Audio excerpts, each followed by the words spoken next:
Society pages celebrate their charity galas and museum fundraisers, but some of history's most elegant women built their fortunes on elaborate criminal enterprises that would make hardened criminals blush. Indeed, these socialites weaponized their privilege, using designer gowns and philanthropic reputations as camouflage for financial schemes worth hundreds of millions. And while law enforcement focused on street-level crime, these patrician predators operated with impunity from penthouses and country clubs, manipulating systems designed to protect the wealthy. Their methods ranged from sophisticated tax evasion conspiracies to outright embezzlement of public funds, proving that white-collar crime becomes exponentially more profitable when practiced by those who lunch with judges and vacation with politicians. Today, we share how their stories reveal how social status can transform ordinary greed into criminal masterpieces. Consider a world where your breakfast strawberries must be precisely diced to identical dimensions, where your bedsheets cost more than a family sedan, and where dollar bills must be ironed before touching your manicured fingers. This wasn't fantasy, but everyday reality for Leona Helmsley, who conducted morning inspections in white gloves while carried between properties in a chauffeur-driven Rolls-Royce worth $350,000. From her 9-room Central Park penthouse, she'd phone hotel kitchens with instructions delivered like military commands, terminating chefs for infractions invisible to ordinary human perception. Her staff developed elaborate warning systems, red alert rippling through service corridors like approaching nuclear disaster, triggering frantic cleaning before her dreaded inspections. The woman worth $5 billion once spent 2 hours berating a housekeeper who missed a single dust bunny beneath a Ming Dynasty vase, all while wearing a $4,000 Chanel suit containing not a thread of human decency. In today's episode of Old Money Allure, we explore how a hatmaker's daughter became America's most feared billionaire, while simultaneously redefining the upper boundaries of both luxury and psychological warfare.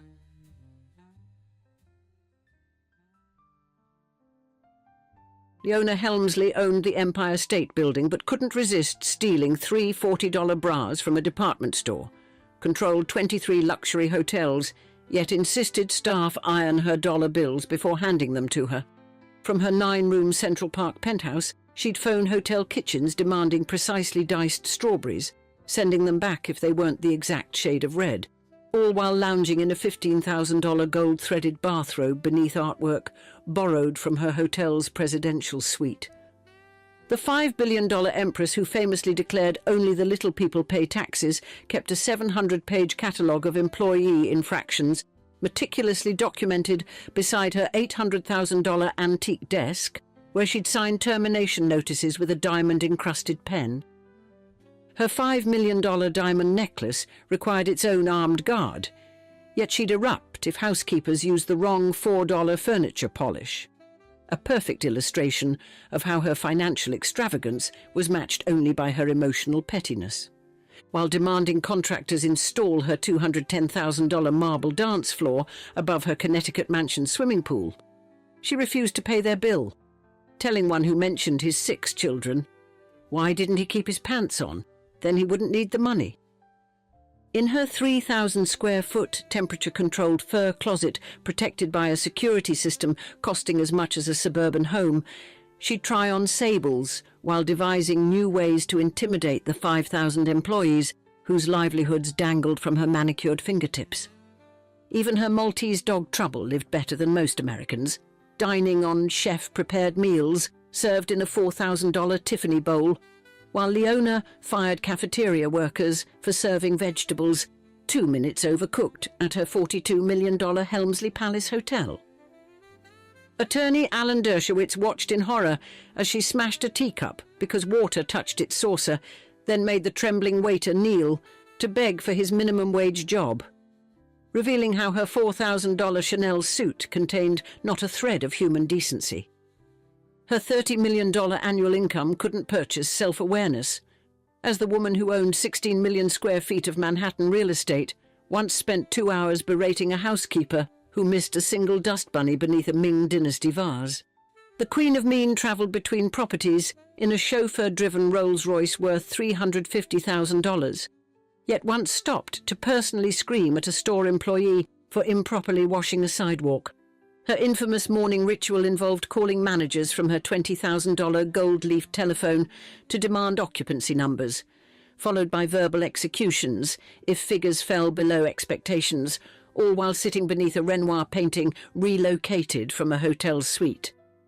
When her only son Jay died of a heart attack at 42, she evicted his grieving widow from a Helmsley-owned apartment within weeks of the funeral, proving that million-dollar views couldn't improve her emotional landscape. The woman who spent $75,000 on a cashmere shopping spree insisted used tea bags be dried and reused in staff cafeterias, proving no fortune could cure her psychological miserliness. Behind her hotel empire's marble facades, Leona charged millions in personal expenses to business accounts. Her million-dollar bathroom renovation, $45,000 silver clock, and custom $6,000 bedsheets transforming corporate ledgers into America's most expensive shopping list. As 1988 dawned, federal prosecutors discovered this habit, ultimately proving the woman worth hundreds of millions had defrauded taxpayers of $4 million, equivalent to a billionaire stealing pocket change, yet committing felonies to do so. Her gold-plated bathtub, purchased with company funds and worth 5 average American annual salaries, would soon be exchanged for a prison shower stall, completing an arc of American ambition so extreme that only by returning to a small Brooklyn hat shop 60 years earlier could anyone possibly make sense of such spectacular avarice.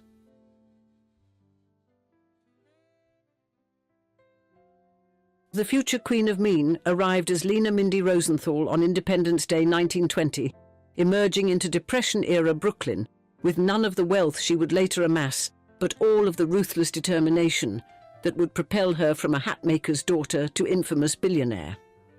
Her father Morris crafted hats for working-class Brooklynites in a small shop that generated just enough income to keep young Lena resentful of their $60 monthly rent, planting seeds of a lifelong wealth obsession.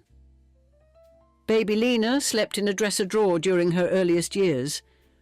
The woman who would later insist on $6,000 bedsheets began life without even a proper crib, an origin story she carefully concealed beneath fabricated tales of childhood refinement.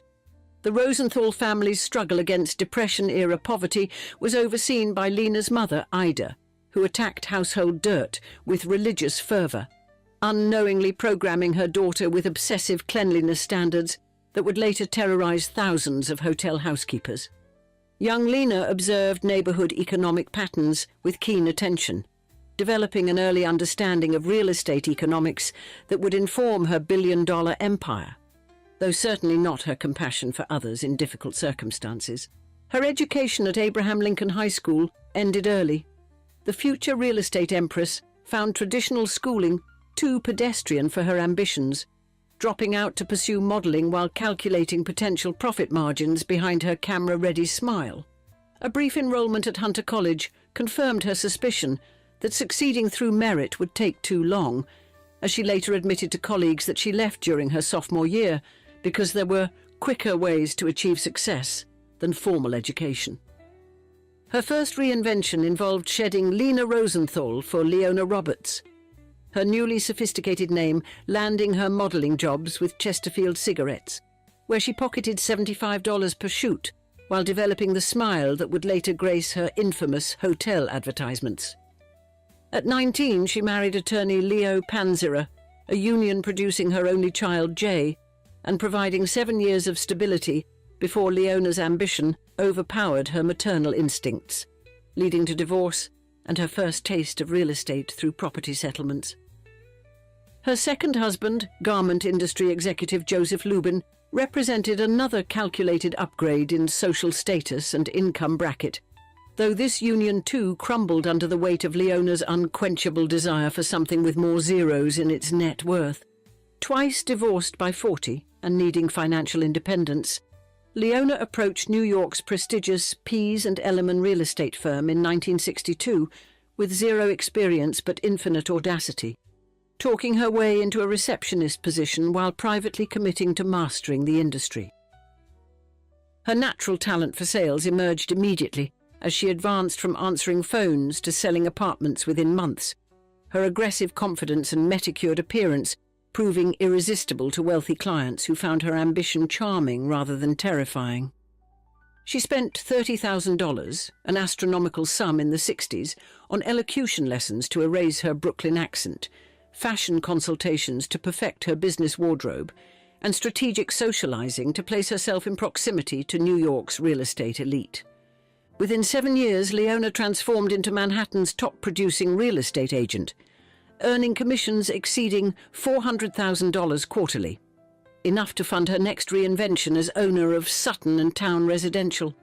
Her specialty became converting rent-controlled apartment buildings to luxury cooperatives, a controversial practice that displaced long-time tenants but generated millions in profits, teaching Leona that other people's discomfort could be exceptionally profitable. The elegant business cards she distributed throughout Manhattan's elite circles concealed the ruthless determination behind her carefully cultivated image. Colleagues noting her exceptional ability to maintain a pleasant demeanor while engaging in the most cutthroat business practices. Her spectacular sales figures attracted attention throughout the industry, including from married real estate tycoon Harry Helmsley, whose vast holdings included over $4 billion in Manhattan property, a fortune that made Leona's achievements seem like pocket change. Their professional chemistry quickly evolved beyond business, with Harry recognizing in Leona the ruthless drive that had fueled his own success, while she eyed his extensive property portfolio with barely disguised hunger, his 33-year marriage representing merely an inconvenient clause in a contract awaiting renegotiation.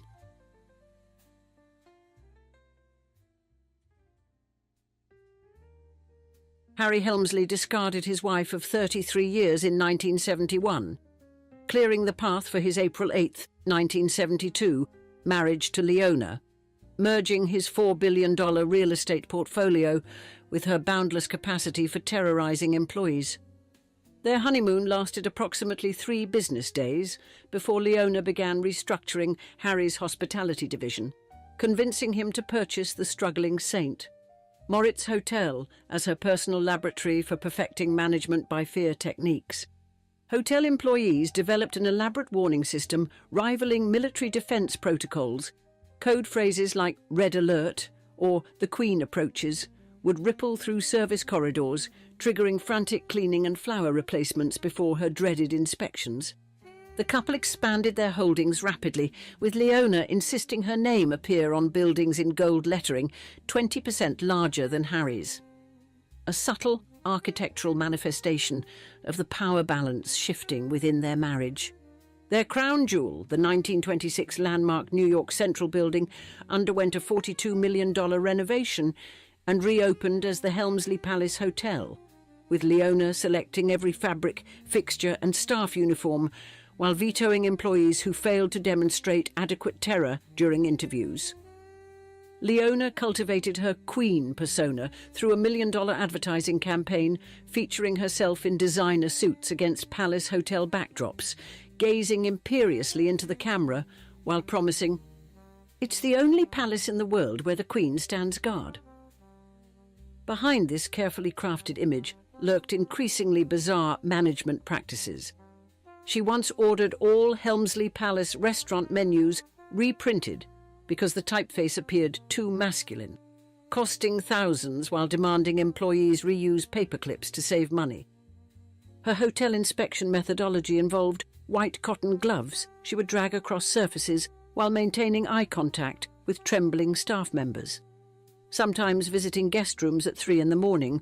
to ensure dust hadn't settled since the previous day's cleaning.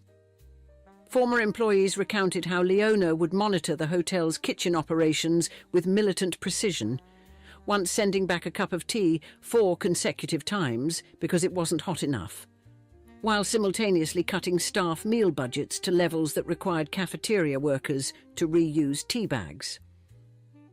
The $35,000 annual salary she offered executive positions came with unwritten job requirements, including 24-hour availability, absolute loyalty, and willingness to tolerate unpredictable rages.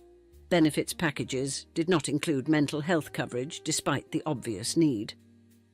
As Harry's health declined throughout the 1980s, Leona's power grew inversely, with long-time Helmsley executives finding themselves marginalised or terminated, replaced by individuals whose primary qualification was unwavering obedience.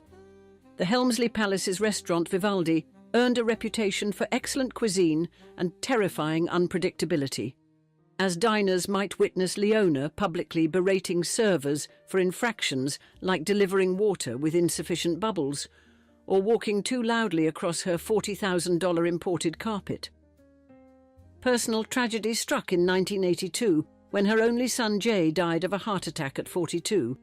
Leona responded by having his office cleaned out before his funeral and serving his widow eviction papers within weeks.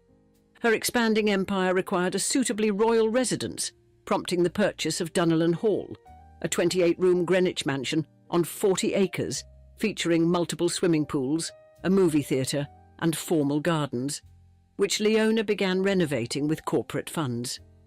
The mansion renovation would become her undoing when contractors, frustrated by her refusal to pay their bills despite installing gold bathroom fixtures at 30 times the cost of standard hardware, leaked financial documents to the New York Post revealing millions in personal expenses fraudulently billed to Helmsley companies. These leaked documents caught the attention of ambitious prosecutors, including future New York Mayor Rudolph Giuliani, who launched an investigation into what would prove America's most glamorous tax fraud case. As investigators closed in, Leona maintained her imperious public persona, appearing in television commercials as the demanding hotel perfectionist while privately attempting to manipulate records, intimidate witnesses, and construct elaborate justifications for charging her $600 gold-threaded toilet paper holder to corporate accounts. The woman who once fired a housekeeper for missing a single dead fly behind a curtain now faced justice wielding a far more powerful magnifying glass than her infamous white gloves. The full investigative resources of the Internal Revenue Service about to reveal just how dirty the Queen's financial laundry had become. Leona Helmsley's 1989 tax fraud trial featured 19 former employees testifying against her, each recounting tales of cruelty so spectacular that prosecutors worried jurors might dismiss them as exaggerations. The prosecution assembled an accounting masterpiece, revealing how she'd billed millions in personal expenses to her businesses, from her $200,000 shoe collection, classified as uniform expenses to her $60,000 birthday party, for Harry categorised as a business meeting. While Harry's lawyers successfully argued his declining mental state made him unfit for trial, Leona faced justice alone in designer suits that cost more than the annual salary of everyone in the jury box combined. The trial's defining moment came when former housekeeper Elizabeth Baum testified that Leona once declared, "Only the little people pay taxes." A 7-word epitaph for her reputation that prosecutors had gold-stamped onto evidence binders. Her legal team's defence strategy centred on portraying Leona as a devoted wife who simply signed whatever documents her husband and financial advisers placed before her, an absurd characterisation instantly recognised as fictional by anyone who'd encountered her legendary micromanagement. After an 8-week trial featuring 45 witnesses and 2,000 exhibits documenting her creative accounting practices, the jury convicted Leona on 33 federal counts, including tax evasion, mail fraud and conspiracy. Before sentencing, Leona attempted to humanise herself through charitable contributions, including a $10 million bailout of Holocaust survivor pensions, efforts the judge noted while still imposing significant prison time. Judge John Walker sentenced her to 4 years imprisonment plus 750 hours of community service and $7 million in fines, a punishment reduced on appeal to 19 months, which she began serving on April 15, 1992, tax day. Federal prisoner 15,977 traded her Park Avenue penthouse for a 6-by-8-foot cell at Federal Prison Camp in Danbury, Connecticut, where her daily schedule included cleaning bathrooms, an ironic fate for someone who once fired housekeepers for using the wrong temperature water. Fellow inmates observed her struggles to adapt to prison life, noting her continued imperious attitude as she attempted to receive special treatment based on her former status, requests consistently denied by prison officials. After serving 16 months, Leona returned to freedom in January 1994, emerging into a $350,000 armor-plated limousine, wearing a mink coat over designer clothing, having arranged for professional hair and makeup services prior to facing news cameras. Harry Helmsley's death in 1997 at age 87 left Leona his entire fortune, estimated between $5 and $10 billion, including 16 million square feet of New York City real estate and hotels in multiple states.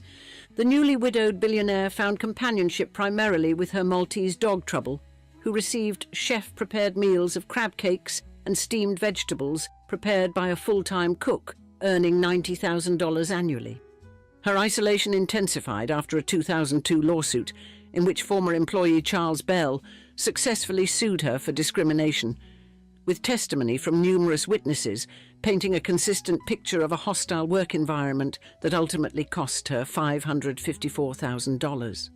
As her final years progressed, Leona occasionally revealed glimpses of humanity through donations, including $5 million to families of firefighters and police officers after September 11th, a charitable act made without press releases or public announcements. Leona Helmsley died of heart failure on August 20th, 2007, at age 87 in her Connecticut mansion, ending a life that had transformed from absolute poverty to astronomical wealth. Her death unleashed a final scandalous chapter through her bizarre will, which left $12 million to her dog Trouble, while completely disinheriting 2 grandchildren for reasons known to them. The Canine Trust Fund later reduced to $2 million by a judge. The will's most surprising provision directed the majority of her fortune, estimated between $4 and $8 billion, to establish the Leona M. and Harry B. Helmsley Charitable Trust, an organization that has since become one of America's largest philanthropic foundations. Trouble lived out its remaining days at the Helmsley Sandcastle Hotel in Florida, protected by a security team costing $300,000 annually due to numerous death and kidnapping threats. Possibly the only dog in history requiring witness protection, while its owner's foundation simultaneously funded charitable initiatives worldwide. Some butterflies emerge from their cocoons with falsified bank statements and designer wardrobes. Manhattan's social ecosystem requires perfect camouflage, the right handbag, the correct pronunciation of certain foreign words, knowing which tables at which restaurants signal arrival. She studied the wealthy like an anthropologist, learning a forgotten language, cataloguing their behaviors, absorbing their shortcuts, noticing what they never questioned. Her transformation wasn't merely physical, but linguistic. She learned that true privilege speaks in casual absolutes, never explains itself, and regards hesitation as weakness. Behind her calculated confidence and imperious dismissals of service, workers beat the heart of someone who recognized America's oldest truth. With sufficient audacity, you can will yourself into existence. The genius of her deception lay not in its complexity, but its simplicity. She behaved exactly as the affluent expect wealth to behave. In today's episode, we explore the mind-bending story of Anna Delvey, who proved that in the Instagram age, perception isn't just as valuable as reality. It is reality, even when built entirely from fiction.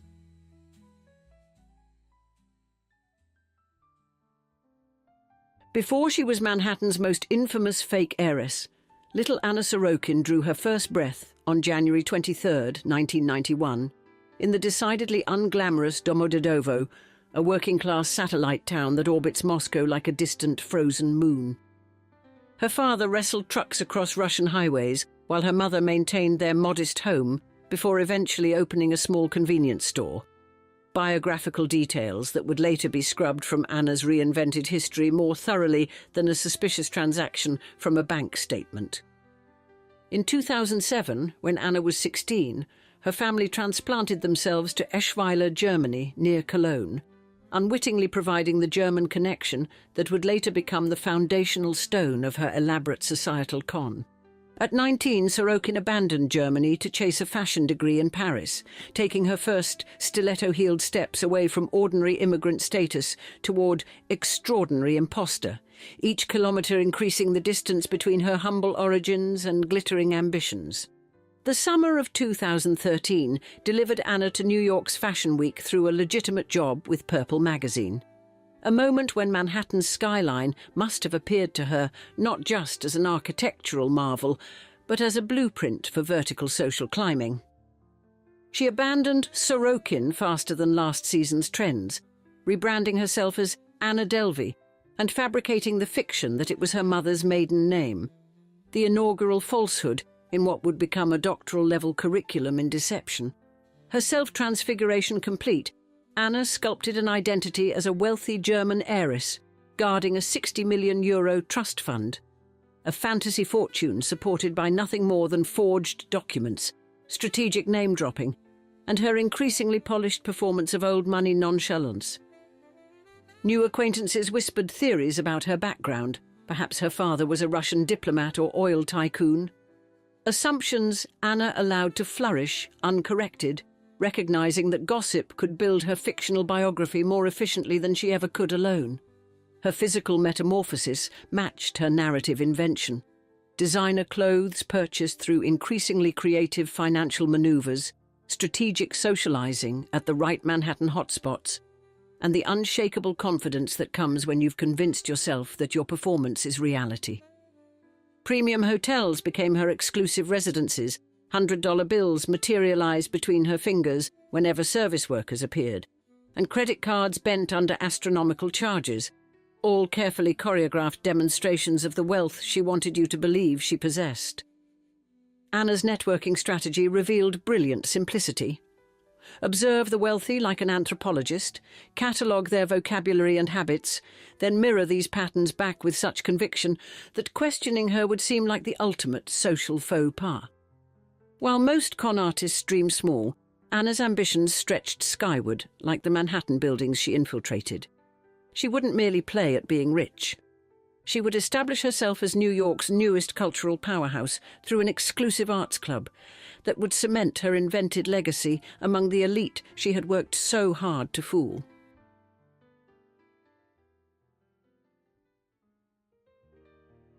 Every great swindler needs a magnificent obsession, and for Anna, it materialized as the Anna Delvey Foundation, an ambitious private arts club and cultural nexus that would supposedly transform a historic Manhattan building into the epicenter of the city's creative elite.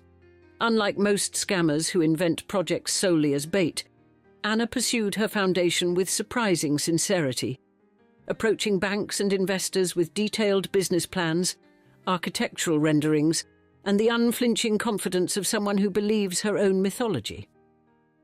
Her fraudulent methodology displayed a craftsman's attention to detail, meticulously forged Swiss bank statements showing €60 million, elaborately falsified wire transfer confirmations, and an intricate financial backstory polished to a high shine that temporarily dazzled even seasoned financial professionals. January 2017 marked a critical test when Fortress Investment Group requested a good faith deposit of $100,000 from Anna, along with verification from her supposed Swiss bank, a due diligence speed bump that would have flattened lesser con artists. Her foundation served as the perfect cover, while she systematically drained resources from financial institutions and wealthy contacts who believed they were funding a visionary business venture, but were actually financing her residence at luxury hotels, gourmet restaurant expeditions, and international first-class travel. The Soho hotspot, 11, Howard became Anna's unofficial headquarters, where her $30,000 unpaid bill accumulated alongside her reputation for casually dispensing $100 tips to staff for trivial services, a strategic investment in maintaining her wealthy persona. Her financial institution strategy yielded impressive dividends when she persuaded one bank to loan her $100,000 using falsified documents, part of her ambitious attempt to secure $22 million for her foundation, a sum that disappeared into her lifestyle rather than architectural plans. Anna's genius extended beyond institutional fraud to intimate betrayal, as demonstrated by her manipulation of Rachel DeLoach Williams, a Vanity Fair photo editor who would learn the exorbitant price of Anna's friendship. After a pattern of hotel evictions for non-payment, Anna orchestrated what she positioned as an all-expenses-paid luxury vacation to Morocco for Williams and others, a gift that masked her true intention of finding new credit cards to exploit. When the Moroccan resort demanded $62,000 after Anna's cards were declined, a panicking Williams covered the bill with her personal and corporate cards, after Anna assured her with practiced conviction that reimbursement would arrive immediately, money that, like Anna's inheritance, existed only as a promise. The mechanics of Anna's deception exploited a fundamental social truth. New York's elite circles operate largely on visual confirmation and social endorsement. If you're seen in the right places, wearing the right clothes, talking to the right people, questions about your background become almost taboo. By mid-2017, however, the elaborate financial choreography that had kept Anna's performance running began to falter as unpaid bills multiplied, checks bounced between increasingly suspicious banks, and her victims started comparing notes the moment when her house of borrowed cards began collapsing with the same spectacular drama that had characterized its construction.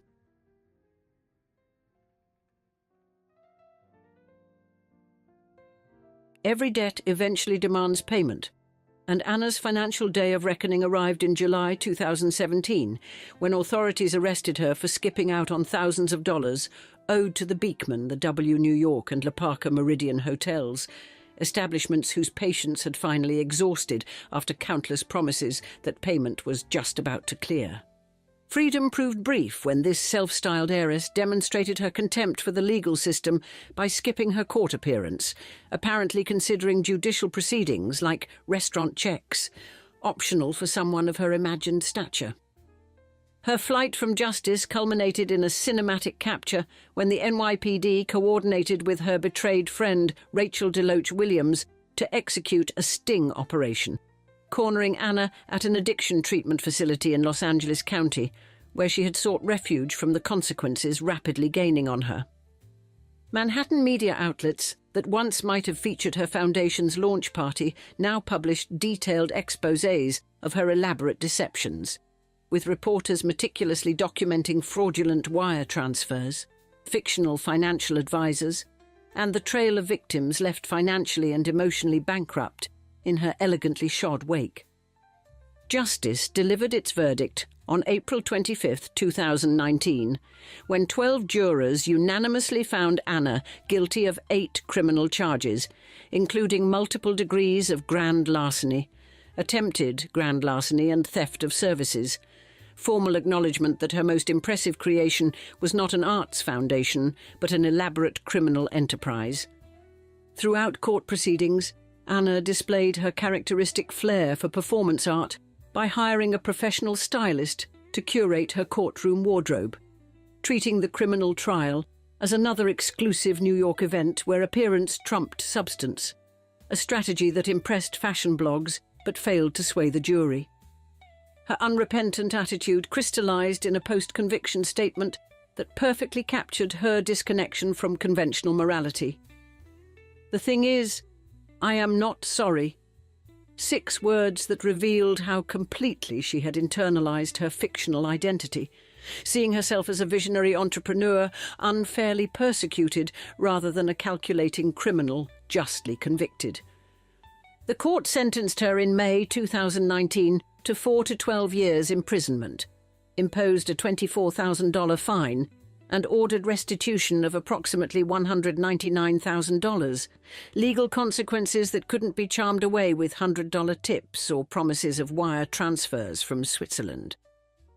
Prison life at Bedford Hills Correctional Facility and later Albion Correctional Facility replaced luxury hotel suites with institutional cells, designer outfits with standard-issue uniforms, and exclusive restaurant reservations with cafeteria meal times.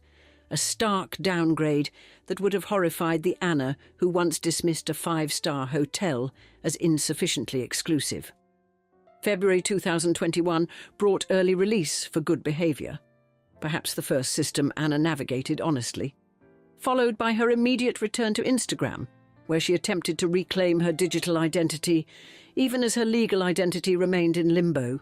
Her brief taste of freedom soured the following month when Immigration and Customs Enforcement detained her for overstaying her visa, federal authorities proving more attentive to documentation details than the Manhattan social arbiters who had accepted her fictional biography without verification.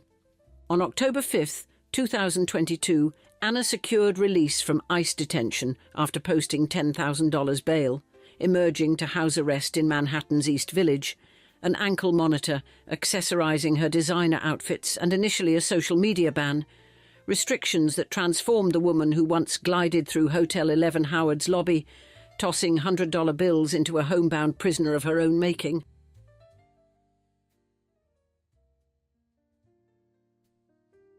In American culture's strangest alchemy, Anna's criminal conviction transmuted into celebrity gold when Netflix paid her $320,000 for rights to her life story, a transaction that required legal intervention to ensure victims received restitution before she could access the windfall, marking perhaps the first time Anna involuntarily paid a bill.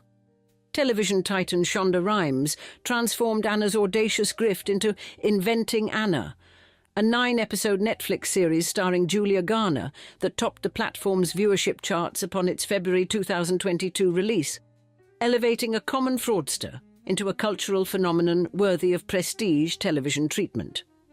Anna's infamy spawned a multimedia empire beyond Netflix. The BBC Radio 4 podcast Fake Heiress, a London theatre production titled Anna X, numerous books analysing her deceptions, academic papers, and continuous media coverage, a level of attention most legitimate entrepreneurs could only dream of achieving.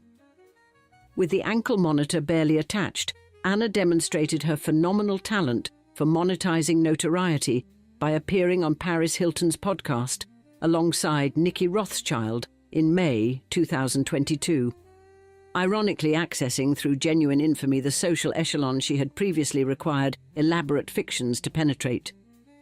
The convicted felon pivoted effortlessly to artistic expression, selling $340,000 worth of drawings and paintings by December 2022, proceeds that conveniently covered her bail and secured her $4,250 monthly East Village apartment, proving that American capitalism offers redemptive opportunities even to those who flagrantly abuse it.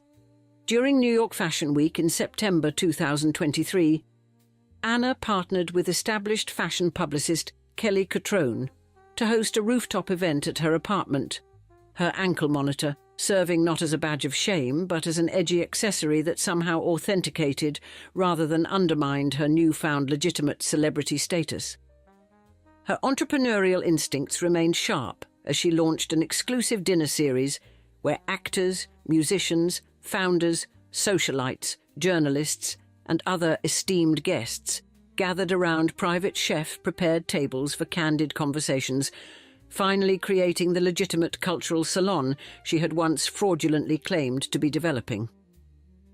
The surrealism reached its zenith when Anna, ankle monitor clearly visible, appeared as a contestant on Dancing with the Stars in 2024, prompting Whoopi Goldberg to question publicly on The View why immigration authorities would grant a convicted fraudster permission for televised dancing while families struggled desperately to reunite with detained relatives. When asked what she would take away from her brief Dancing with the Stars experience after becoming the first contestant eliminated, Anna replied with characteristic cold precision, "Nothing." A single-word response that distilled her unaltered essence despite her transformed circumstances. Harvard University professors couldn't resist analysing her as a case study, applying sociologist Pierre Bourdieu's concept of the autodidact, someone attempting to learn and embody upper-class cultural tastes despite not being born into privilege. an academic framing that lent intellectual legitimacy to what was essentially elaborate theft. Anna swatted away this scholarly interpretation with her characteristic dismissive authority. "I don't even know what New York upper society means. I would not even be able to tell you one person.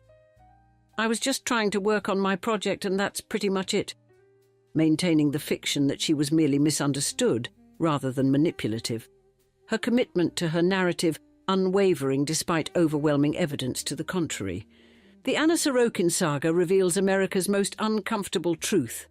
In a culture obsessed with reinvention and social mobility, we sometimes canonize our most brazen frauds, transforming a truck driver's daughter who swindled Manhattan's elite out of $275,000 into a legitimate celebrity, allowing her to achieve through criminality the very status she once had to fake, and suggesting that perhaps her most brilliant insight wasn't how to commit fraud, but how to leverage America's fascination with audacious deception into authentic fame. They could buy anything except purpose. 4 private jets sat in their hangars, while the Bronfman sisters sought fulfillment through a self-help organization that would eventually face federal racketeering charges. Claire and Sarah controlled billions from their grandfather's Seagram liquor fortune, yet remained spiritually impoverished, creating the perfect psychological vulnerability for a predatory guru to exploit.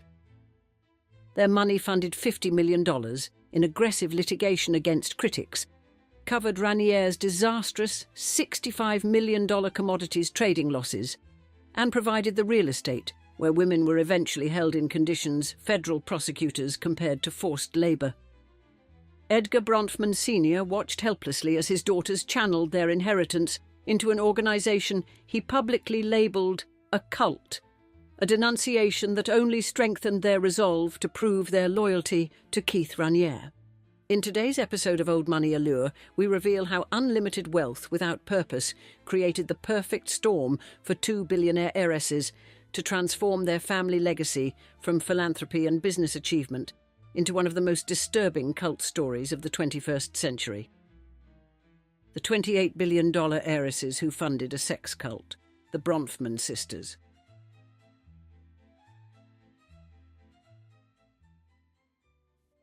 Chapter 1. Booze, Billions and Birthright. 2 heiresses to one of North America's greatest fortunes spent $150 million funding an organisation that permanently marked women with its leader's initials. Claire and Sarah Bronfman, granddaughters of liquor Baron Samuel Bronfman, transformed from privileged socialites to financial backers of NXIVM, an organisation whose leader, Keith Raniere, would eventually be sentenced to 120 years in prison for racketeering and human exploitation. The Bronfman fortune began when their grandfather Samuel, whose surname appropriately translates from Yiddish as Liquor Man, founded Distillers Corporation Limited in Montreal in 1924. Samuel's timing couldn't have been more fortuitous, as his Canadian liquor business thrived during American Prohibition, when his legally produced alcohol mysteriously found its way across the border, building a bootlegging empire that eventually evolved into the legitimate Seagram Company. By 1978, the Bronfman wealth had swelled to an estimated $7 billion, approximately $28 billion in today's currency, making them one of North America's richest families, and establishing a dynasty that spanned the globe. Edgar Bronfman Sr., father to Claire and Sarah, guided the Seagram Empire through its glory days while simultaneously serving as president of the World Jewish Congress, creating a legacy of business success paired with philanthropic impact. The family fortune peaked in the late 90s before Edgar Bronfman Jr., Claire and Sarah's half-brother, made a catastrophic business decision in 2000 by selling the family's spirits business to Vivendi for $30 billion. When Vivendi's stock collapsed, the Bronfmans watched approximately 2/3 of their hard liquor fortune evaporate overnight. A devastating blow, but one that still left them with billions in remaining assets. Claire Webb Bronfman, born in 1979, and Sarah Bronfman, born approximately 2.5 years earlier, were daughters of Edgar Bronfman Sr. and his third wife, Rita Webb, an Englishwoman whose father owned a pub in Essex. Following their parents' tumultuous relationships and multiple divorces, the girls divided their time between their father's collection of luxurious properties in Virginia, Westchester County, Sun Valley, and his Fifth Avenue apartment, but primarily lived with their mother between England and Kenya. This cosmopolitan yet rootless upbringing left both sisters searching for meaning despite their extraordinary privilege. Access to private jets, elite education, entree to the highest social circles, and the expectation they would eventually take their place among the global elite.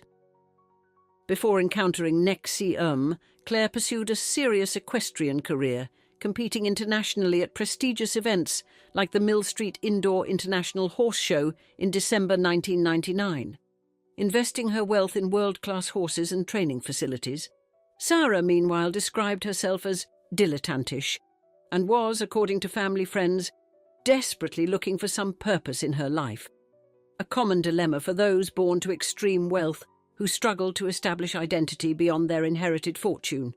With billions at their disposal and a respected family name that carried weight in political, business and charitable circles around the world, Claire and Sarah could have established major foundations, funded medical research, or supported established humanitarian causes. Instead, they became the financial backbone of an organization that would eventually face federal indictments and that practiced ceremonial marking of women, blackmail through collateral, extreme caloric restriction and psychological manipulation. What mysterious power did Keith Raniere, a man whose most notable achievement before Nexium was a disputed entry in the Guinness Book of World Records for highest IQ, hold over two women born into one of the world's most privileged families? The fateful introduction that would lead two heiresses from billion-dollar fortunes to federal courtrooms began in 2001, when Sarah Bronfman attended her first Nexium Executive Success Program at the recommendation of a family friend. Chapter 2, From Equestrian Dreams to Cult Extremes. In 2001, 25-year-old Sarah Bronfman walked into her first Nexium seminar searching for meaning and walked out with a newfound purpose that would eventually cost her family millions. The organization, founded in 1998 by Keith Raniere and Nancy Salzman, marketed itself as offering executive success programs that combined elements of self-help, business coaching, and personal development to help participants achieve their potential. Sarah was immediately captivated by Nexium's teachings and Raniere's supposed wisdom, finding in the organization's structured approach to personal growth the direction her privileged but aimless life had been missing.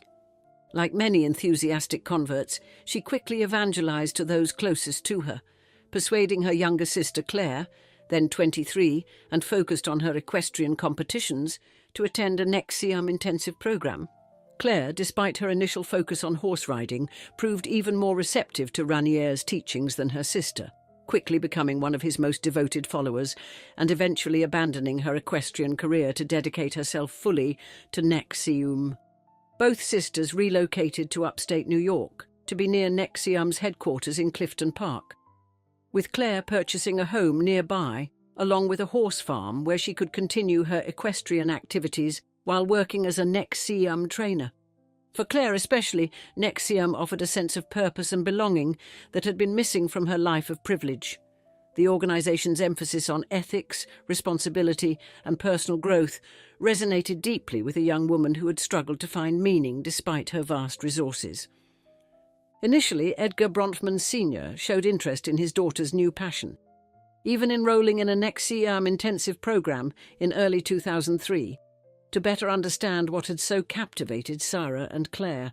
His curiosity quickly turned to concern when he discovered Claire had loaned Raniere $2 million, a significant sum that raised red flags about the organization's influence over his daughter and its leaders' intentions.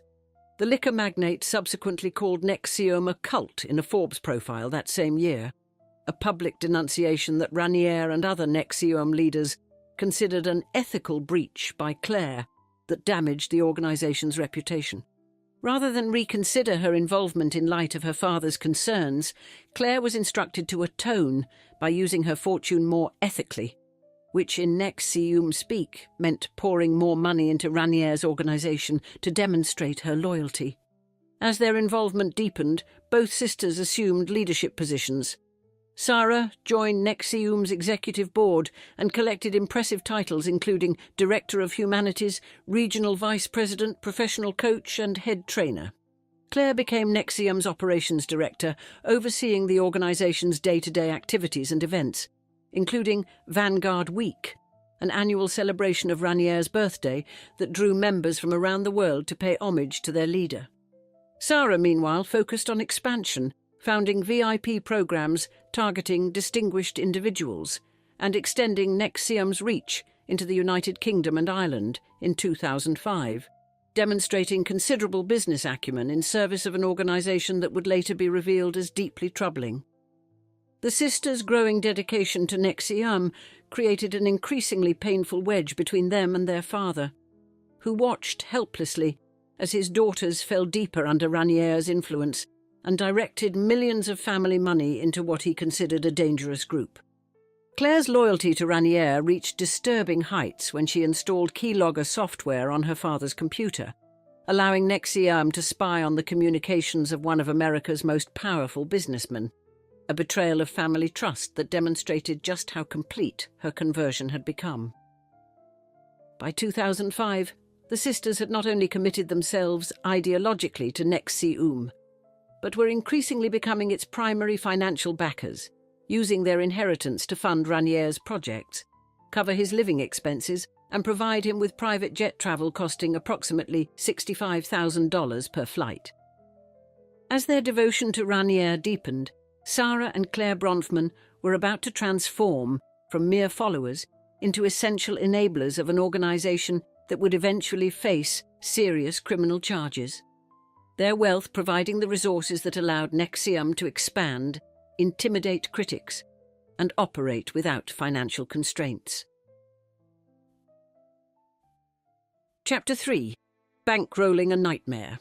Between 2005 and 2018, the Bronfman Sisters channeled an estimated $150 million into Nexium and Ranier's various ventures, a staggering sum that could have funded multiple hospitals, universities, or humanitarian programs around the world.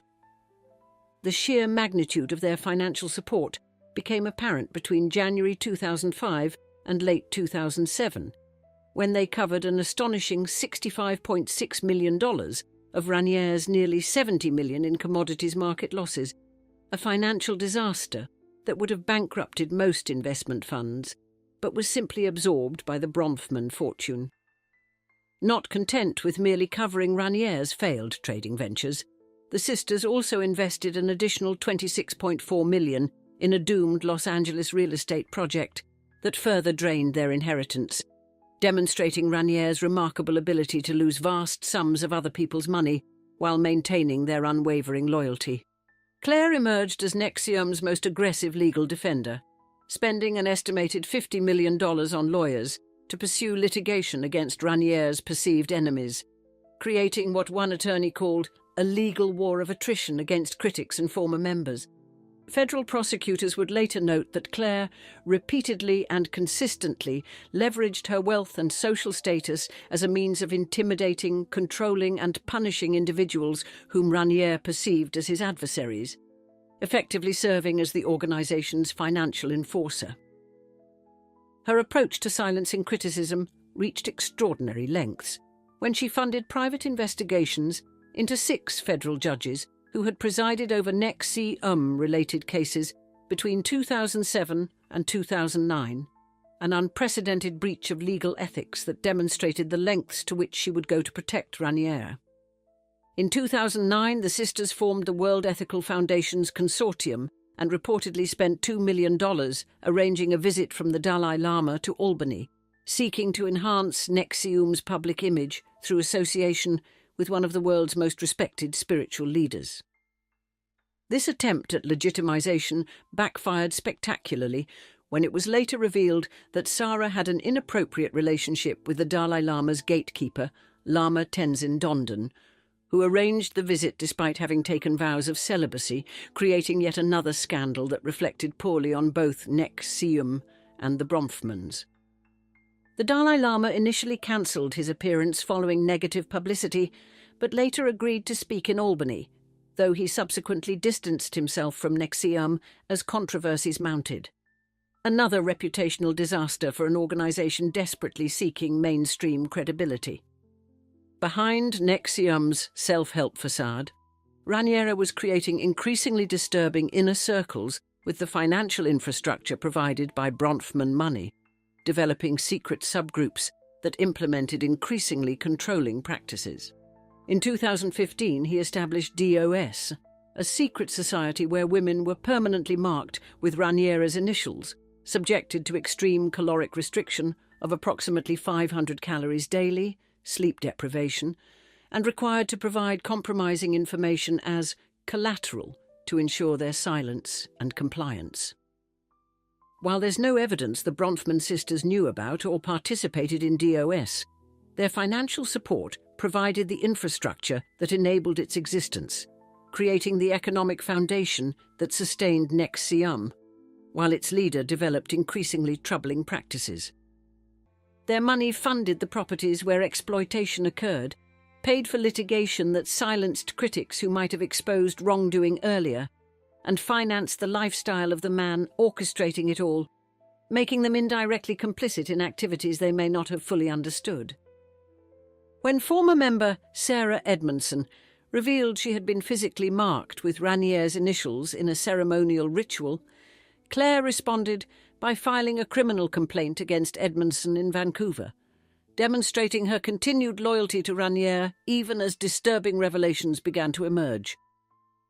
The sisters created a complex web of trusts, non-profits and businesses to channel funds to Nexium and its activities, including the KAR Trust, named for Raniere's initials, and the MAP Education Foundation, financial structures that would later come under intense scrutiny from federal investigators.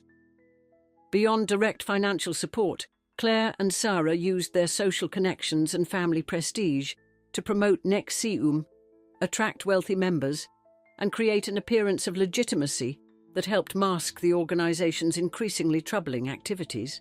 By 2017, as journalists began investigating Nexium more deeply, the sisters' financial backing had created an organization that operated less like a self-help group and more like what federal prosecutors would eventually call a criminal enterprise, engaged in racketeering, forced labor, and exploitation.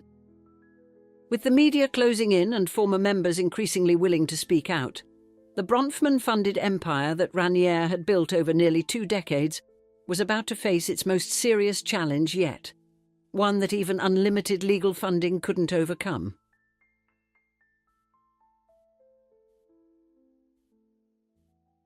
Chapter 4.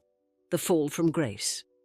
Nexium's carefully constructed facade crumbled in October 2017 when the New York Times published a devastating exposé titled "Inside a Secretive Group Where Women Are Branded," revealing how women in DOS were permanently marked with Keith Raniere's initials in painful ceremonies using a cauterizing pen.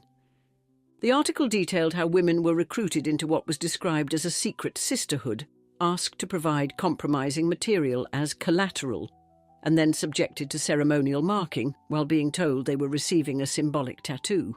Revelations that finally brought mainstream attention to what former members had been alleging for years.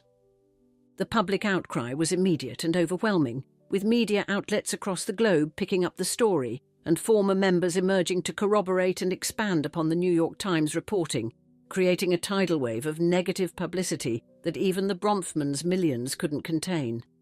Federal investigations accelerated, culminating in Raniere's arrest in March 2018, when Mexican authorities apprehended him at a luxury villa in Puerto Vallarta, where he was living with several women from his inner circle, ending his years of legal impunity facilitated by Bronfman wealth.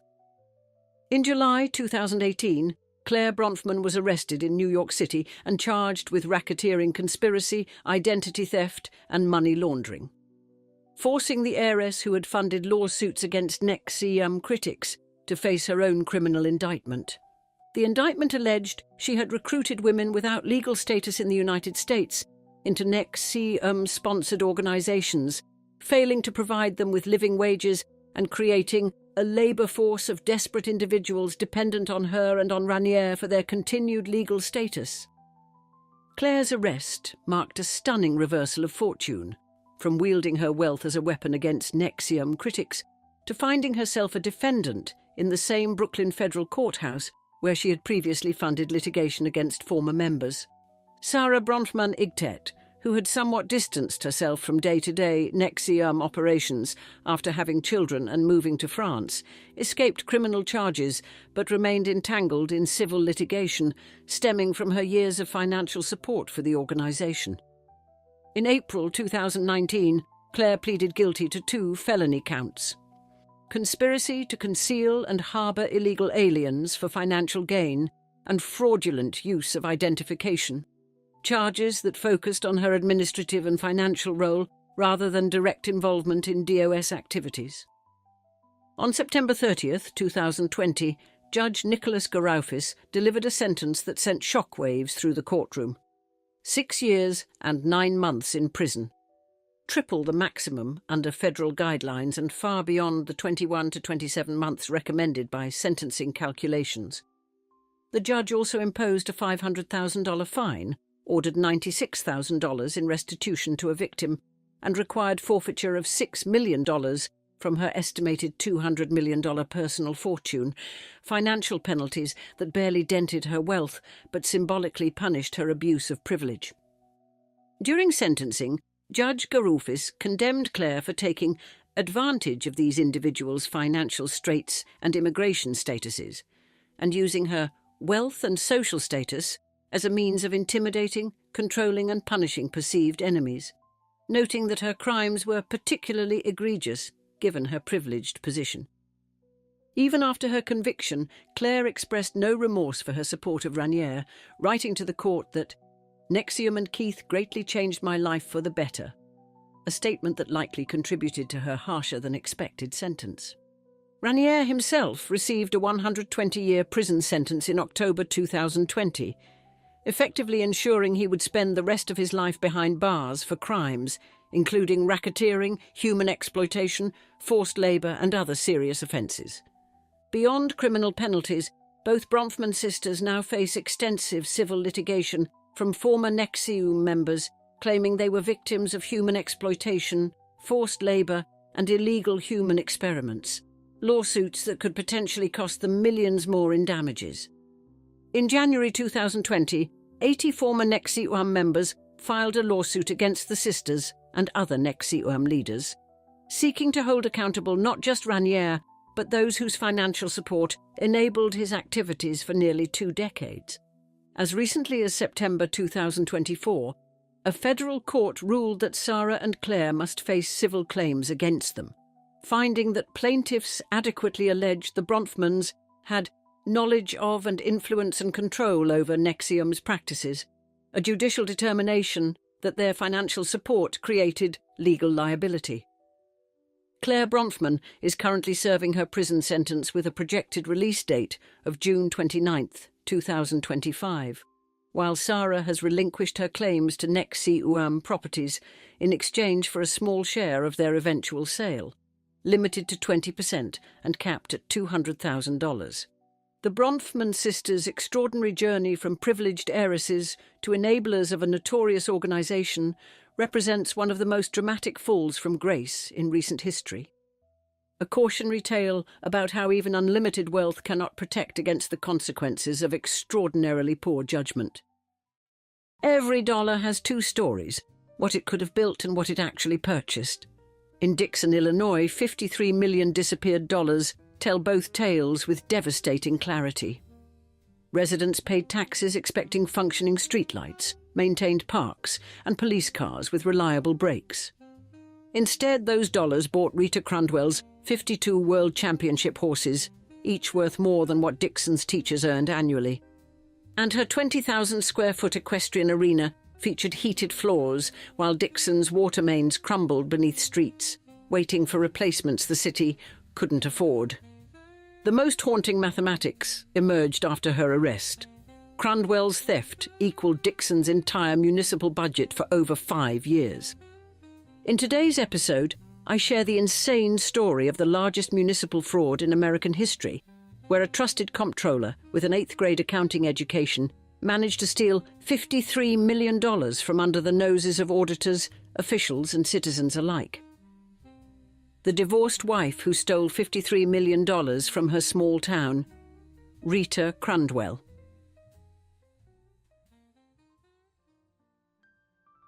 Rita A. Crundwell, née Humphrey, was born on January 10, 1953, and raised on her family's farm near Dixon, Illinois.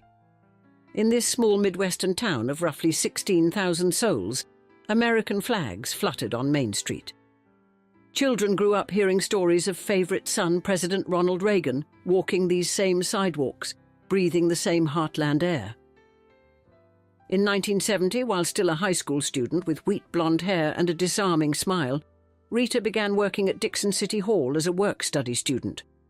Her fingers danced across financial ledgers with an aptitude that would become both her legitimate talent and her weapon of choice.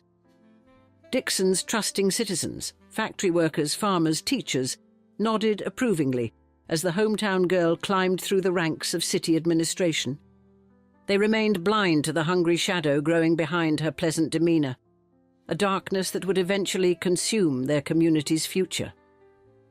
4 years into her city employment, in 1974, Rita married engineering technician Jerry L. Crundwell while working as secretary to Dixon's mayor. She painted herself into the portrait of Midwestern success, the local girl whose work ethic embodied small-town American values. The marriage crumbled after 12 years, ending in divorce in 1986. But by then, Rita had discovered her true passion. She began showing American quarter horses in 1978, her weekends thundering with hoofbeats and blue ribbons. These shows formed the foundation of an obsession that would later devour Dixon's prosperity whole. The pivotal moment in Crundwell's ascension came in 1983, when city officials appointed her comptroller and treasurer for Dixon. Her manicured fingers now clutched the city's financial arteries with a grip no one would question for decades. Her $80,000 annual salary seemed modest compared to her mushrooming lifestyle. Yet neighbours and colleagues never probed this glaring disconnect, instead swallowing her story of a profitable equestrian empire. By 2011, she had sculpted such an impenetrable reputation that one city commissioner publicly praised her financial oversight. "She looks after every tax dollar as if it were her own," he declared, words that would later curdle into bitter irony.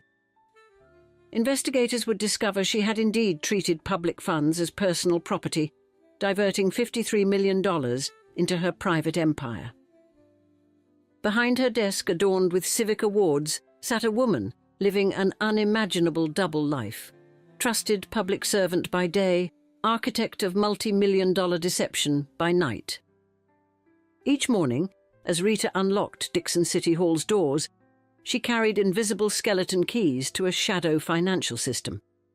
This system was so cunningly constructed that 3 different professional audit firms failed to detect its existence. For 22 years, her theft flourished in darkness, while beneath Dixon's streets, water mains crumbled and debt multiplied like hungry bacteria, feeding a fraud that consumed the town's future, one municipal check at a time.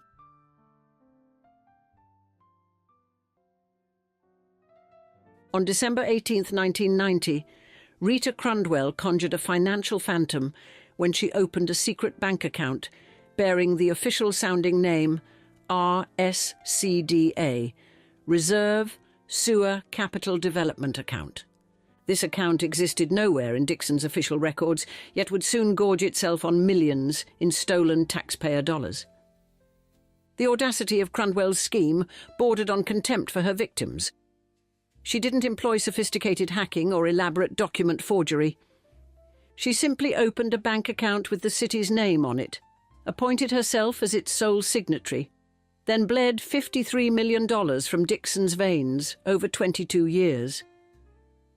While most financial criminals construct labyrinthine networks of shell companies, Crundwell's method was primitively straightforward. Forensic accountants later compared it to a child's crayon drawing, a scheme so simple it became invisible against the background of municipal complexity. The mechanics functioned with ruthless efficiency. First, she would siphon money from the city's legitimate investment accounts to its money market account. Next, she would funnel those funds into the Capital Development Fund. Then she would write checks from that fund payable simply to Treasurer, depositing them into her secret RSCDA account. Finally, she would transfer money from RSCDA directly into her personal accounts, a financial sleight of hand performed under fluorescent office lights. To maintain her deception's veneer of legitimacy, Rita meticulously crafted 159 fictional invoices, allegedly from the state of Illinois. These detailed imaginary road and sewer projects that existed only in her imagination, complete with official-looking documentation. Her first theft in 1991 amounted to a modest $181,000, an amount that should have triggered alarms, but instead disappeared without ripple. As years passed without detection, her hunger grew, eventually devouring $5.8 million in 2008 alone. During City Council budget meetings, department heads desperately pleaded for funding to replace rusting police cars and crumbling playgrounds. Crundwell would furrow her brow with performative concern, explaining that state payment delays caused Dixon's perpetual budget crisis. Her face betrayed not a flicker of guilt, while knowing she'd personally stolen more that month than many departments would receive in their annual allocations. The human cost manifested in tangible suffering. Police officers responded to emergencies in vehicles with failing brakes. Streets disintegrated into patchworks of potholes. Municipal workers endured years without cost of living raises. What dark psychological compartmentalization allowed Rita to worship at Dixon's churches alongside families whose quality of life she was systematically destroying?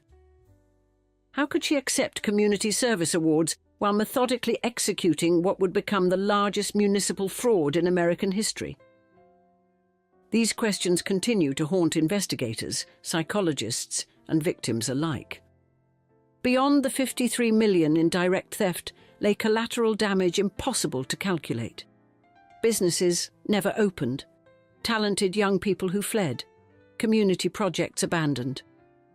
For 2 decades, every dollar that vanished through Rita's elaborate scheme represented something Dixon would never have: a firefighter unhired, a water main unrepaired, a child's playground unbuilt, civic wounds that money alone could never fully heal.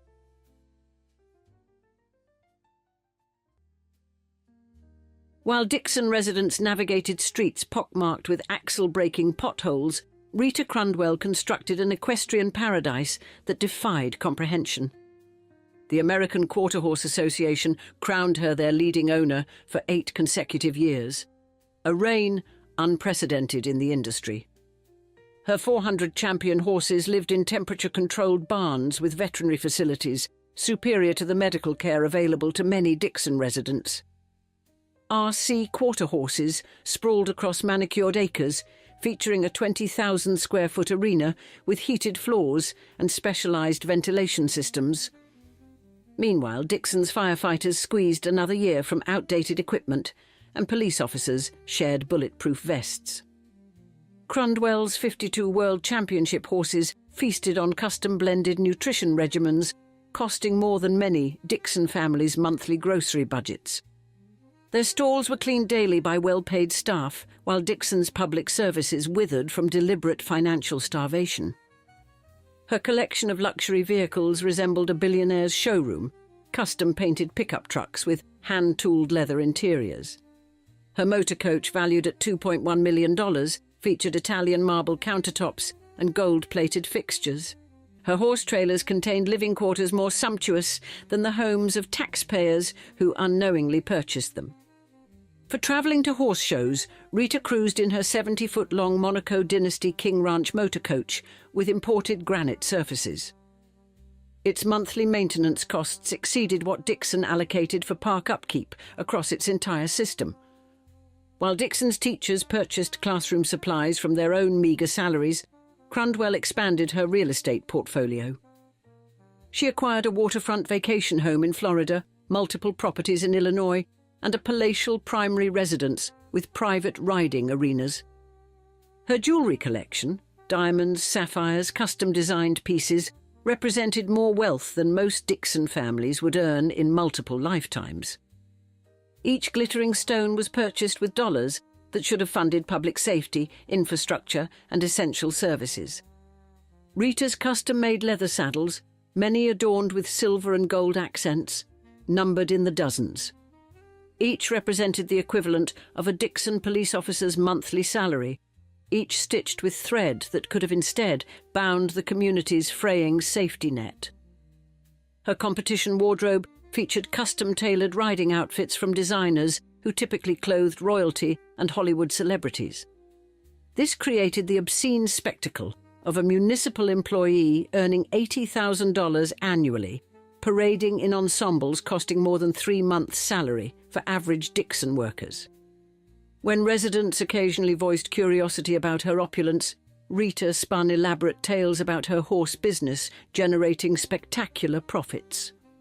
This fiction went unchallenged for decades, despite elementary mathematics revealing that her operation consumed far more capital than it could possibly generate.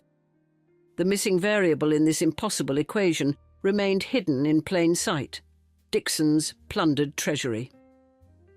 The most perverse aspect of Crundwell's luxury wasn't merely its excess, but its visibility. She flaunted her wealth in a small community where everyone knew her official salary. Her diamond rings glittered at city council meetings where budget cuts were announced. Her custom outfits dazzled at community functions where fundraisers struggled to replace essential equipment, creating a grotesque spectacle where the thief openly wore the evidence of her crimes.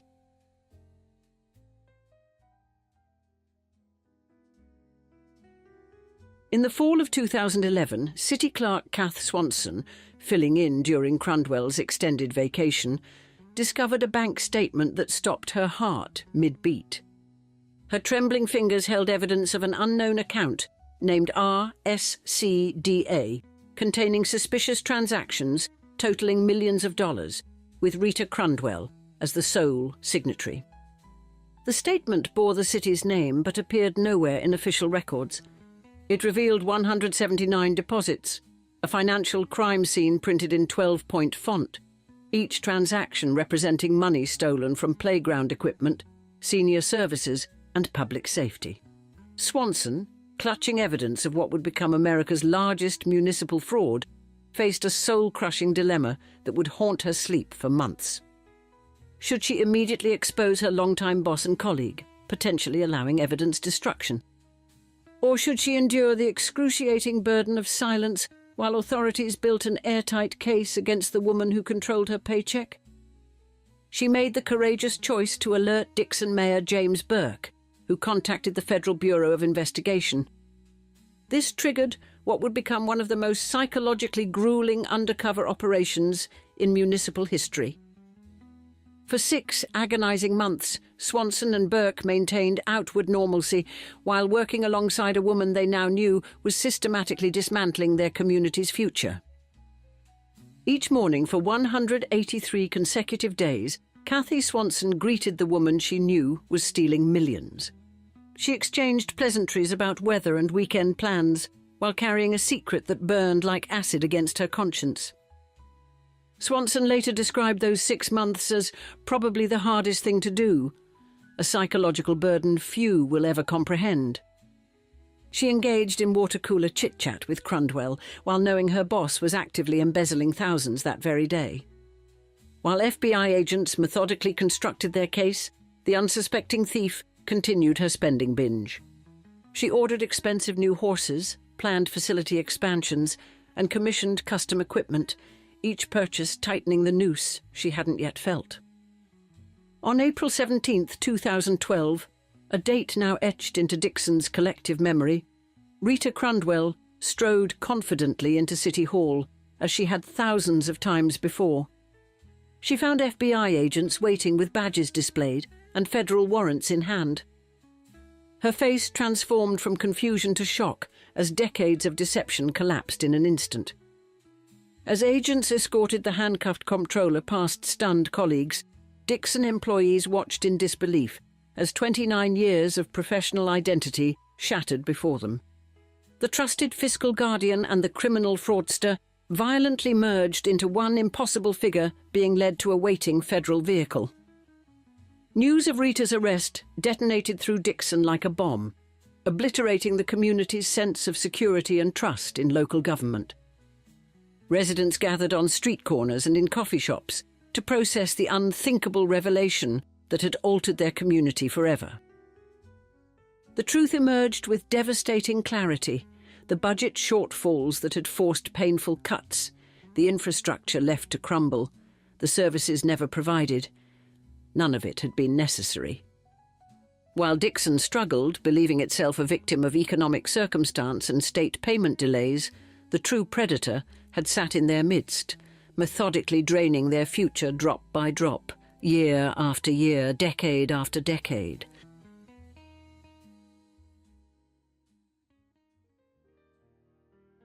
On November 14, 2012, Rita Crundwell stood before federal judge Philip G. Reinhard in Rockford, Illinois, and uttered a single syllable that Dixon residents had hungered to hear: guilty. The word emerged from the same lips that had assured the community for decades that financial hardships were beyond her control. 3 months later, on February 14, 2013, Valentine's Day, Judge Reinhard delivered Dixon's first measure of justice. He sentenced her to 19 years and 7 months in federal prison, nearly the 20-year maximum, telling Crundwell with ice-cold precision, "You showed much greater passion for the welfare of your horses than the people of Dixon you represented." Beyond imprisonment, the court ordered Crundwell to pay restitution of $53,740,394. This clinical precision only magnified the calculated nature of her crimes, each digit representing not just stolen money, but amputated public services. The U.S. Marshals Service orchestrated a series of auctions to liquidate Crundwell's ill-gotten empire. Her champion horses scattered across the continent, her jewellery sold in anonymous online biddings, her luxury vehicles purchased by eager buyers. Yet the recovered $9.5 million represented less than 20 cents of every stolen dollar. Dixon pursued justice beyond criminal courts, filing civil lawsuits against the professional gatekeepers who had failed them. The city's auditors and primary bank, whose negligence had enabled the fraud, settled for $40 million. These funds couldn't heal the community's psychological wounds, but could begin addressing 2 decades of deferred maintenance. The scandal's shockwaves transformed municipal governance across Illinois. Towns and cities implemented rigorous financial controls, divided responsibilities that had been dangerously concentrated, and required multiple authorization signatures. Dixon itself underwent radical transformation. Voters in 2015 purged the entire city leadership structure and transitioned to a city manager form of government. The wounded community determined that no future predator would find such vulnerable systems to exploit. After serving 8.5 years, less than half her sentence, Crundwell was released to home confinement in August 2021 during the COVID-19 pandemic. This development ripped open barely healed wounds for Dixon residents who had calculated she would remain behind bars until 2029. On December 12, 2024, in a final twist that felt to many like a second betrayal, President Joe Biden commuted Crundwell's sentence. This was part of a broader action affecting nearly 1,500 non-violent offenders placed on home confinement during the pandemic. Dixon City Manager Danny Langloss captured the community's renewed anguish. "This is a complete travesty of justice and a slap in the face for our entire community. The most dangerous people aren't the ones who choose a side. They're the ones who choose them all." And in the roaring social scene of 1920s Paris, Florence Gould perfected this delicate dance. transforming herself from a San Francisco publisher's daughter into a railroad heiress, art collector, and cultural power broker whose influence would span continents and survive wars. Indeed, her legendary salons would host artists and intellectuals, Nazi officers and resistance fighters, as she played a dangerous game of survival that would ultimately lead to both infamy and enduring cultural influence. On today's episode, we share not just another tale of a society hostess caught in history's crossfire. We tell you the story of a woman who saw opportunity in chaos, who understood that in times of war, morality becomes a luxury few can afford, as we describe Florence Gould, the American socialite who owned Paris.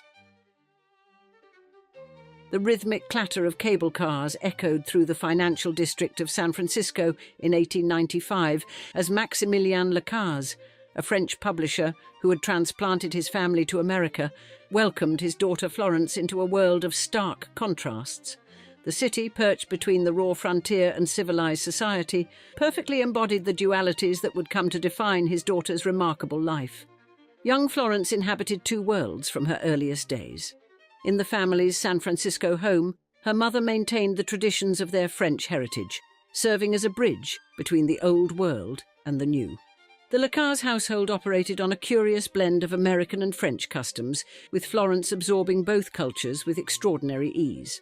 By age 10, she could shift effortlessly between proper French manners and American directness, a skill that would serve her well in decades to come. The 1906 earthquake that devastated San Francisco proved a pivotal moment in Florence's development. As flames consumed the city's grandest neighborhoods, 11-year-old Florence witnessed the transformation of her world. The sight of San Francisco's wealthiest citizens reduced to refugee status left an indelible impression.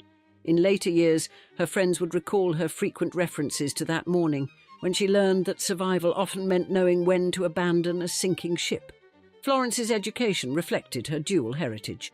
Her schooling in San Francisco provided a foundation in American culture, while her family's French connections kept her tethered to her European roots.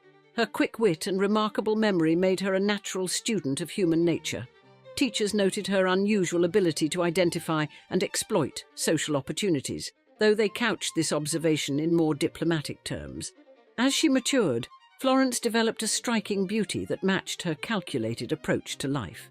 The end of the Great War in 1918 brought new possibilities for a young woman of her ambition. Feeling constrained by San Francisco society and yearning for broader horizons, she made a bold decision that would alter the course of her life. She set sail for France, ostensibly to serve as a nurse in the war's aftermath, though her true ambitions reached far beyond humanitarian service. In Paris, she would reinvent herself, eventually even adjusting the spelling of her surname to Lacaze to enhance its aristocratic appeal. What began as a temporary adventure would transform into a decades-long saga that would scandalize European society. As she departed San Francisco's familiar shores, few suspected that this daughter of a French publisher would become one of the most notorious American expatriates in Paris, or that her path would soon cross with Frank J. Gould, heir to one of America's greatest railroad fortunes.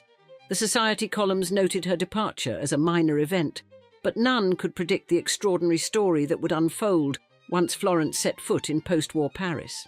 As she steamed toward Europe, leaving behind her carefully constructed American identity, she carried with her an ambition that would reshape both her destiny and the social landscape of the French Riviera.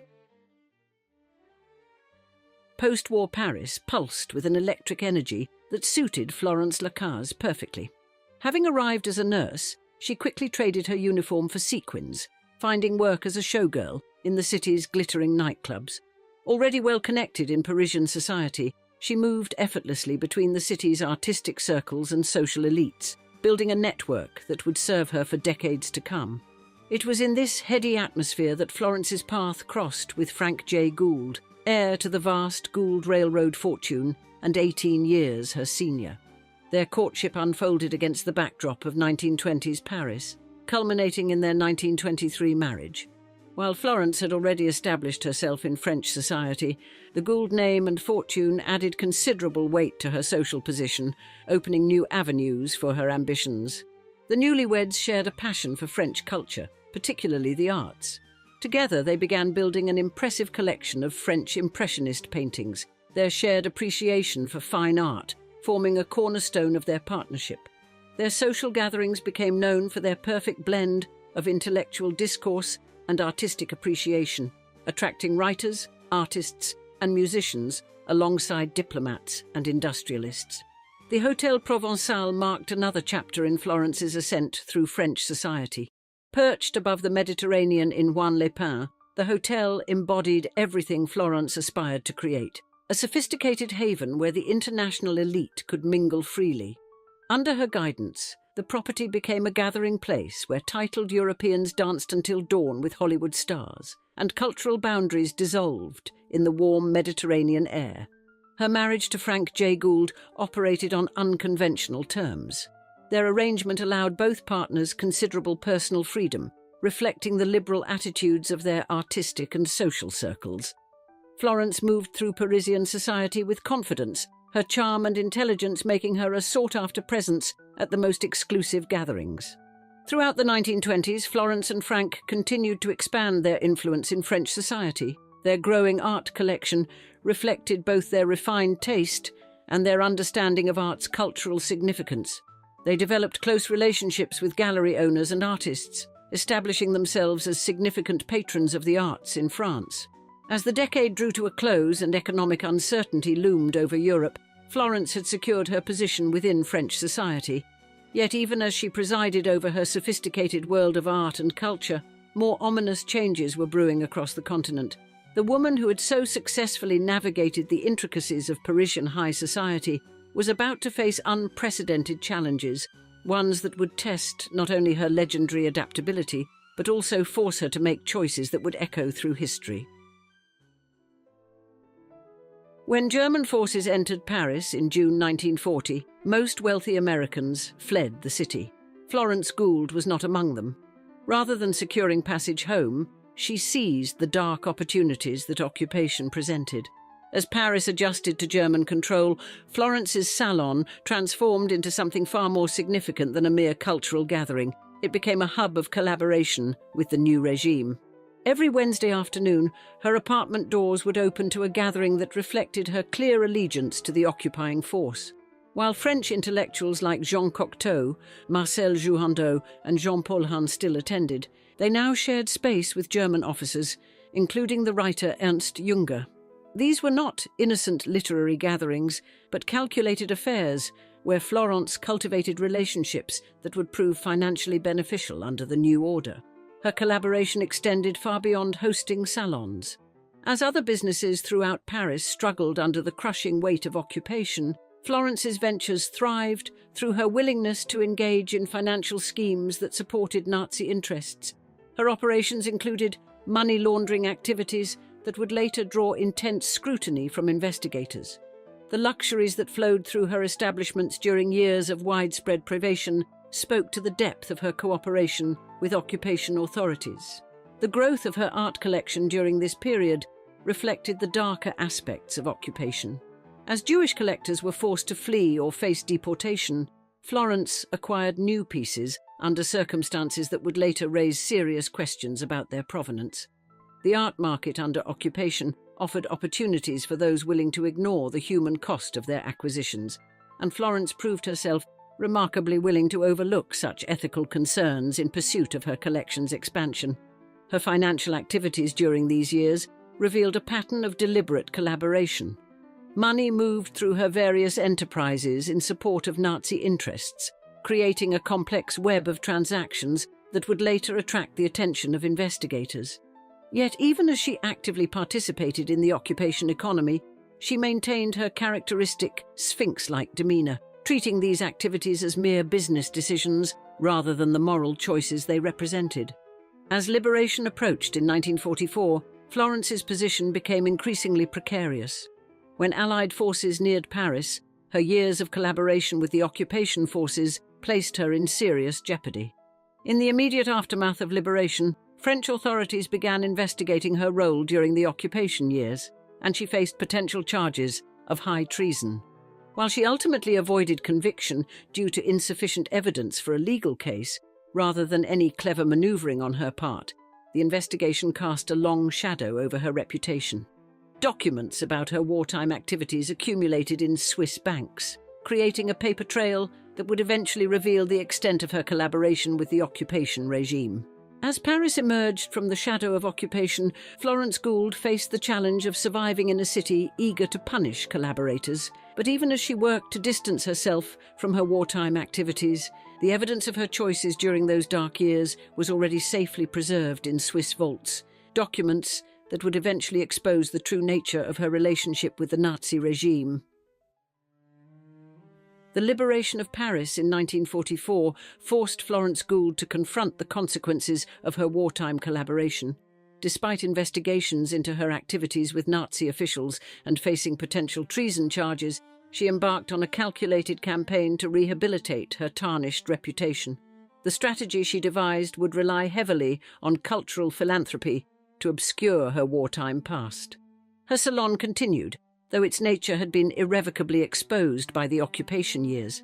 The same room that had hosted German officers now served as a testament to her survival instincts, rather than any genuine cultural leadership. While some literary figures like Paul Leotot and Jean-Paul Hahn still attended, their presence could not erase the memory of her wartime associations. The gatherings now carried the weight of recent history, despite attempts to focus conversation elsewhere. Florence's substantial wealth, accumulated through controversial financial dealings and money laundering for Nazi interests, provided the means for her attempted rehabilitation. Rather than face the same financial ruin that befell many collaborators, she used her resources to establish the Florence Gould Foundation. This organization, focused on Franco-American cultural exchange, represented a calculated effort to distance herself from her wartime activities. The establishment of literary prizes became a cornerstone of her reputation management strategy. The Critics' Prize, the Roger Nimier Prize for Literature, the Max Jacob Poetry Prize, and awards for engraving and musical composition were all created with clear intent to present herself as a patron of French culture rather than a wartime collaborator. These prizes, while genuine in their support of the arts, served an equally important purpose in her broader campaign of image rehabilitation. Frank J. Gould, who had spent much of the war in the United States, found his own reputation affected by association with Florence's activities. Their marriage, always one of convenience rather than convention, continued to provide mutual benefits even as they lived increasingly separate lives. Florence retained the Gould name, understanding its utility in her efforts to maintain social position despite the shadows cast by wartime investigations. By the 1950s, Florence's strategic philanthropy had achieved some success in shifting public attention from her wartime activities, though it could not erase them entirely. The investigations into her collaboration with Nazi officials and her financial dealings remained part of the public record, even as she worked to build a new identity as a cultural benefactor. Her survival and continued influence spoke less to any rehabilitation of character than to the power of wealth to blur historical memory. The evidence of her wartime choices remained clear and documented, requiring no future discoveries to reveal their extent. The woman who had actively collaborated with occupation forces was not so much transforming herself as attempting to build a parallel narrative through institutional philanthropy. As she approached her later years, Florence understood that while her foundation might influence cultural life for generations to come, it could never fully obscure the reality of her wartime decisions. The coming decades would determine whether her calculated strategy of cultural patronage would succeed in overshadowing her documented collaboration with the Nazi regime. But first, she would need to ensure that her carefully constructed post-war narrative could withstand the weight of historical truth that no amount of philanthropic giving could erase. The Mediterranean sun cast long shadows through the windows of Florence Gould's coastal villa in early 1983. At 87, she maintained the commanding presence that had defined her life, though time had begun to leave its inevitable mark. The woman who had survived wars, scandals, and near prosecution now faced her greatest challenge, the judgment of history itself. Her name graced museum wings, literary prizes, and cultural foundations across France and America. The Florence Gould Foundation, established with funds that investigators had long connected to wartime collaboration, continued to support Franco-American cultural exchange. The same financial records that had nearly led to her prosecution for treason now stood as permanent testament to her activities during the occupation. The art collection she had amassed during the war years, much of it acquired from Jewish collectors forced to sell under duress, represented both her aesthetic taste and her opportunistic nature. Even as pieces made their way into prestigious museums, the circumstances of their acquisition remained an indelible part of their provenance, a fact well documented by post-war investigations. True to form, Florence remained characteristically unapologetic about her past. She had never publicly addressed the accusations of Nazi collaboration, maintaining instead a studied silence about her wartime activities. The evidence, from financial records to witness testimonies, spoke clearly enough without her commentary. On February 28, 1983, Florence Gould died in her Mediterranean villa, leaving behind a legacy as complex as the woman herself. Her will, directing millions to cultural institutions, represented not so much a final attempt at reputation management as the culmination of a long-established pattern of using cultural patronage to maintain social position, despite well-documented controversies. In death, as in life, Florence Gould remained an enigma, a survivor whose determination to endure had led her to documented collaboration with occupying forces. Her story served not as a testament to reinvention, but as evidence that wealth and cultural patronage could often overshadow even the most troubling of wartime activities. The salons she had hosted, the art she had collected under questionable circumstances, and the cultural prizes she had established would ensure her name lived on, even as the historical record continued to clearly document the darker aspects of her narrative. The facts of Florence Gould's life, her collaboration, her art acquisitions from persecuted Jewish collectors, her financial dealings with Nazi officials, remained preserved in investigation records, banking documents, and witness testimonies. She had built an empire during wartime through documented collaboration, transformed that controversial wealth into cultural influence, and ultimately left behind a fortune that would perpetuate both her philanthropy and her notoriety long after her death. In the end, her legacy served as a stark reminder that in times of war, the line between survival and complicity was often crossed not by necessity but by choice.